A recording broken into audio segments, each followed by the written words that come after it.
a blockade. We're not going to let anybody going through that shouldn't be going through. You remember they took all of our energy rights. They took all of our oil from not that long ago, and we want it back. But they took it. They illegally took it. Earlier today, President Trump vowed to get back from Venezuela every drop of oil he claims the country stole from the United States, starting in 2007 under former dictator Hugo Chavez. That's when Venezuela seized, better yet, stole oil facilities run by American companies. This all comes as, well, the United States, for the first time in modern history, has the largest military buildup in the Western Hemisphere sitting in the Caribbean Sea.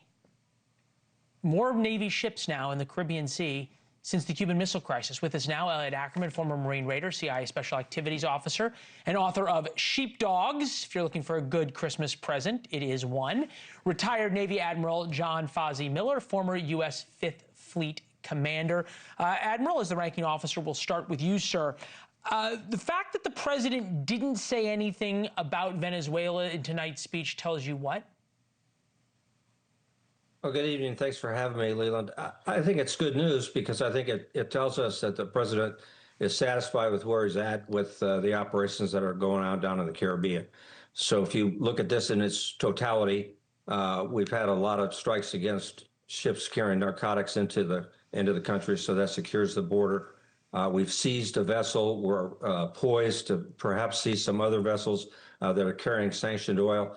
And so I think from the president's standpoint, he looks at this and things are going well, and he's doing the things he wants to be doing in the Caribbean, which is stopping the flow of drugs into the country and putting pressure on Maduro.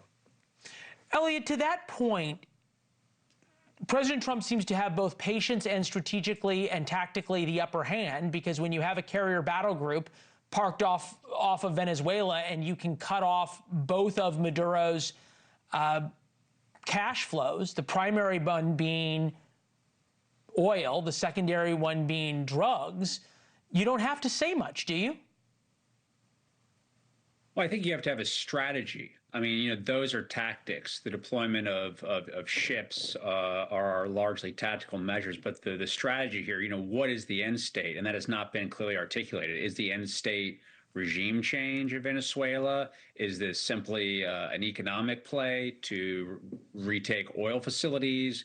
Or is this about drug trafficking? And I think that messaging, you're talking in the last segment about a messaging problem. I think that's sort of a messaging problem. What is the strategy? Where is this all leading to? And that has not been clearly articulated yet. Well, Admiral, to be fair, though, or maybe I'll stick with you, Elliot. I mean, to be fair, Elliot, the president has said that he told Maduro in a phone call he needs to go and is trying to negotiate that. And through these tactics, you are putting America in a stronger position to squeeze him until it becomes too uncomfortable for him to stay, or maybe until CIA folks like you used to be convince members of his inner circle to turn on him, right? Yeah, I mean, listen, if that is the end state, and then what is he going to be replaced with? I mean, I think these are all questions, and President Trump's style in the past has been to not say much and keep everybody guessing, to include the American people. And, that strategy can work up to a point. I think the challenge will be, if we start seeing, a loss of American lives, if we, see an altercation between the Venezuelan Navy and the U.S. Navy in one of these blockades, it's a very combustible situation. So a lot of risk involved and a lot of places and areas where, things could go awry. So we'll have to see. Admiral, is there anything in Maduro's best interest to raise the stakes and to force a confrontation?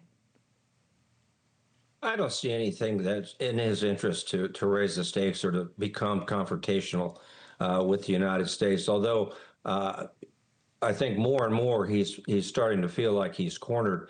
To Elliot's point, that maybe the strategy hasn't been very well articulated to the American people, but it seems fairly obvious that the end game is to do two things. It's to stop drugs from flowing into the country, and it's to get Maduro out of power. As he gets closer to feeling the pinch, Maduro, I think that there's a possibility he may do something foolish.